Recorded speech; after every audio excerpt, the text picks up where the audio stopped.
আচ্ছা, তো এটা আমার আগের ভিডিওর দ্বিতীয় পার্ট। এর আগের পার্টটা প্লেলিস্টে দেওয়া আছে।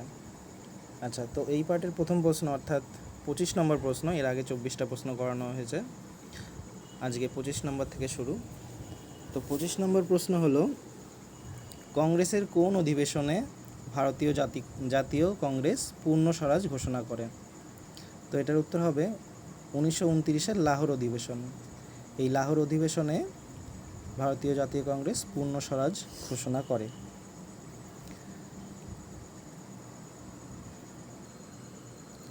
পরবর্তী প্রশ্ন, ট্রাইস্ট উইথ ডেস্টিনি নামক বিখ্যাত বক্তৃতা কে দিয়েছিল? অর্থাৎ এই ট্রাইস্ট উইথ ডেস্টিনি এটা একটা বিখ্যাত বক্তৃতা, এটা কার দেওয়া? এটার উত্তর হবে, এই বক্তৃতাটি দিয়েছিলেন আমাদের প্রথম প্রাইম মিনিস্টার অর্থাৎ প্রথম প্রধানমন্ত্রী জওহরলাল নেহরু। পরবর্তী প্রশ্ন, 1947 সালে ভারতের স্বাধীনতার সময় ভারতীয় জাতীয় কংগ্রেসের সভাপতি কে ছিলেন? তো এটার উত্তর জে.বি. কৃপালিনী। জে.বি. কৃপালিনী ছিলেন আমাদের স্বাধীনতার সময় জাতীয় কংগ্রেসের সভাপতি। পরবর্তী প্রশ্ন, কাকে ভারতের লৌহ মানব বলা হয়? এটা আমরা সবাই কম বেশি জানি যে সর্দার বল্লভভাই প্যাটেল, তিনি ভারতের লৌহ মানব অর্থাৎ আয়রন ম্যান অফ ইন্ডিয়া নামে পরিচিত। 29 নম্বর প্রশ্ন, স্বতন্ত্র পার্টির প্রতিষ্ঠাতা কে ছিলেন?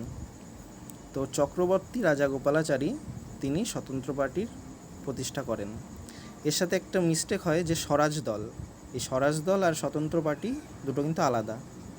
স্বতন্ত্র পার্টি প্রতিষ্ঠা করেন চক্রবর্তী রাজাগোপালাচারী এবং স্বরাজ দল প্রতিষ্ঠা করেন চিত্তরঞ্জন দাস। 30 নম্বর প্রশ্ন, 1947 সালের 15ই আগস্ট ভারত যখন স্বাধীনতা লাভ করে সেই দিনটি সপ্তাহের কোন দিন ছিল অর্থাৎ কোন বার ছিল? তো এটার উত্তর হবে শুক্রবার, অর্থাৎ যেদিন আমরা স্বাধীনতা লাভ করি সেই দিনটি ছিল শুক্রবার। পরবর্তী প্রশ্ন, 31 নম্বর প্রশ্ন, বেনারস হিন্দু বিশ্ববিদ্যালয় চালু করেছিলেন কোন শিক্ষাবিদ, যিনি কিনা মরণোত্তর ভারতরত্ন পুরস্কারও পেয়েছিলেন? তো এটার উত্তর হবে পণ্ডিত মদন মোহন মালব্য, তিনি বেনারস হিন্দু বিশ্ববিদ্যালয় চালু করেছিলেন। পরবর্তী প্রশ্ন, 32 নম্বর প্রশ্ন, দিল্লির ভাইসারেগাল লজ, এটি একটি লজ যেটা দিল্লিতে, তো সেটাকে আমরা কি নামে জানি? এটি এখন বর্তমানে রাষ্ট্রপতি নিবাস নামে পরিচিত। তো এটি আগে ভাইসারেগাল লজ নামে পরিচিত ছিল, যেটি কিনা ছিল একসময় লর্ড ডাফরিনের বাসভবন। আচ্ছা,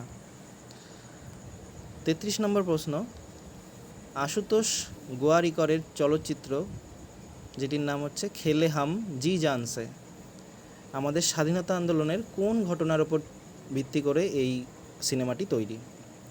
তো এটি হচ্ছে চট্টগ্রাম বিদ্রোহের ওপর ভিত্তি করে এই সিনেমাটা তৈরি, খেলে হাম জি জানসে। পরবর্তী প্রশ্ন, 34 নম্বর প্রশ্ন, দক্ষিণ আফ্রিকায় গান্ধীজির আশ্রম কোন বিখ্যাত লেখকের নামে নামকরণ করা হয়েছিল?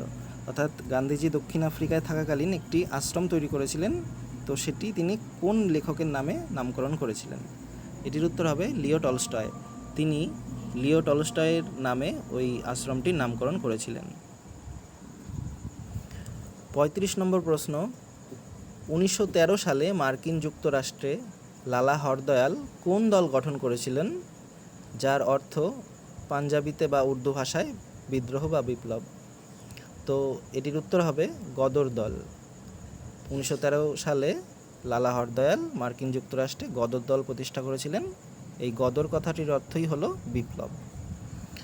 পরবর্তী প্রশ্ন, 36 নম্বর প্রশ্ন, কোন প্রধানমন্ত্রীর একমাত্র নির্বাচনী প্রতিদ্বন্দ্বিতা 1999 সালে দক্ষিণ দিল্লি কেন্দ্রে পরাজয়ের মধ্যে দিয়ে শেষ হয়েছিল এবং তিনি সেই সময় প্রধানমন্ত্রীও ছিলেন না? তো এটার উত্তর হবে অটল বিহারী বাজপেয়ী, আমাদের প্রাক্তন প্রধানমন্ত্রী অটল বিহারী বাজপেয়ী, তিনি 1999 সালে দক্ষিণে দিল্লি কেন্দ্রে পরাজিত হয়েছিলেন